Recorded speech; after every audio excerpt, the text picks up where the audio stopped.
whatever reason that you have that's valid for you, I'm all for it. But my problem is the irresponsible people, the people who say, oh, damn, I did this, let me go get an abortion. Or I did this, let me go get the pill. So when you look at that whole thing, what is your point of view on it?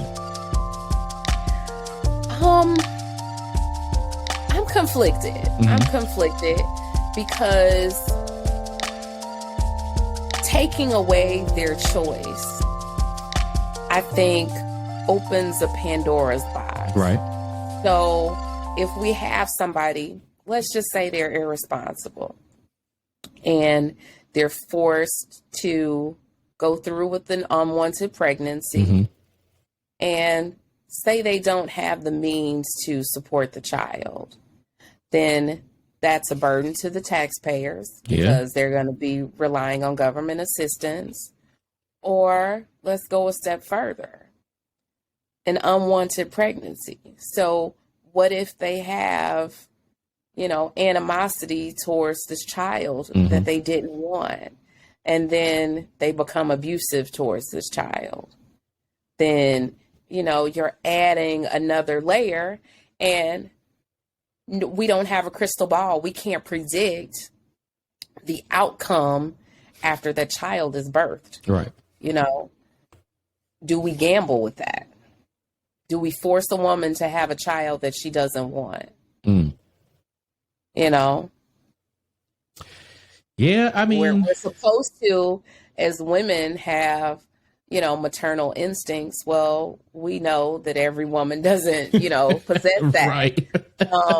But, when you're adding all of this, I guess there's too many ways for it to go left for me that makes me uncomfortable with it. And although it may not be the choice for me, I do recognize that it may be the choice for someone else.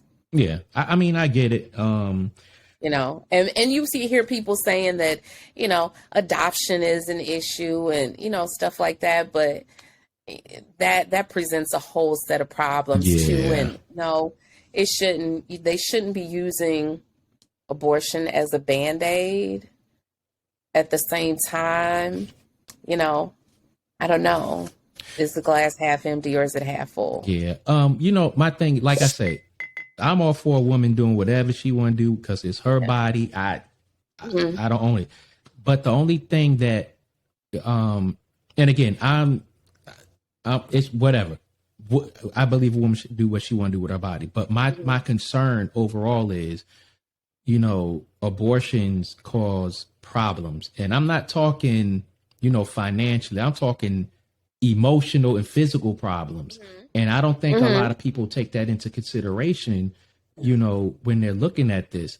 And when it comes to a woman's body, yeah, that's your body, that's your choice. And if that's what you want to do, go do it. But it might come a time 5-6 years later, or however long after that, where you find this right person, or you feel it's the right time for you to have a baby with or without that man involved.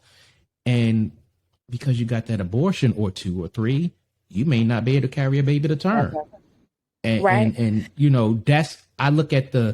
that's why I say the people need to be more responsible and stop focusing on this Roe versus Wade thing. Again, your body, you do what you want. And the women who are victims of these atrocities, I get it.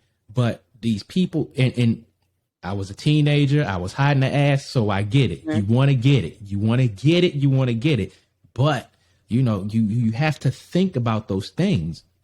And I agree with you. I think in those, this is going to sound a little bit harsh, but in those cases, if they choose that, they choose to terminate a pregnancy and then later they struggle with infertility, then that's the risk that you accepted when you made the choice that you made. So now you got to put your big girl panties on and you got to wear them. Yeah. But then, the Christian in me, I Right. waver, vacillate a little bit, because I also believe that what God has for you is for you. Mm-hmm. So if the child is meant to be here, then the child will. So the Christian and the layperson, I struggle. So I get it. I don't know. I just kind of, I'm okay with, I do very well at minding my own business. I know that's right. So, and then, and some of it just doesn't make sense because we have HIPAA laws where we can't share people's medical information Exactly. with somebody who isn't authorized, yet we'll have roundtable discussions about somebody's health care. So it's kind of like, well, what is it? Is it private or is it not private? Exactly. Like, what are we doing here? Yeah. But if I'm not authorized or a party to whatever is happening in that exam room, then it's not my business. So I tend to stay out of it. I feel you on that. The only people I want in my business are the people that are in the room with me when when the legs get thrown in the air. Gynecologist is right. My legs are in the air on the stern. Yeah. Outside of that, hey, you mind your business. Yes. This ain't for you. So, what were your motivations to get into podcasting? That's a crazy situation. So, I already told everybody that I was married and divorced twice. And I got a ring on now because I was engaged. And we were living our life kind of publicly by way of social media. Okay. And our friends and relatives and everybody thought that we were like relationship goals. So because we were sharing things on social media, somebody had said, we should have done a podcast. Okay. So we were planning to do a podcast together. And we don't know, but he ended up passing away before that could come to fruition. And after he passed away, it was kind of like, okay, well, we had plans to do this. The duo is now uno. Right. So what do I do? Do I turn and go in a whole different direction? Or do I take the lemons and make lemonade? I chose to take the lemons and make lemonade. I hear that. Hey, and I love it. I love it. First time I tuned in, I was like, all right, go.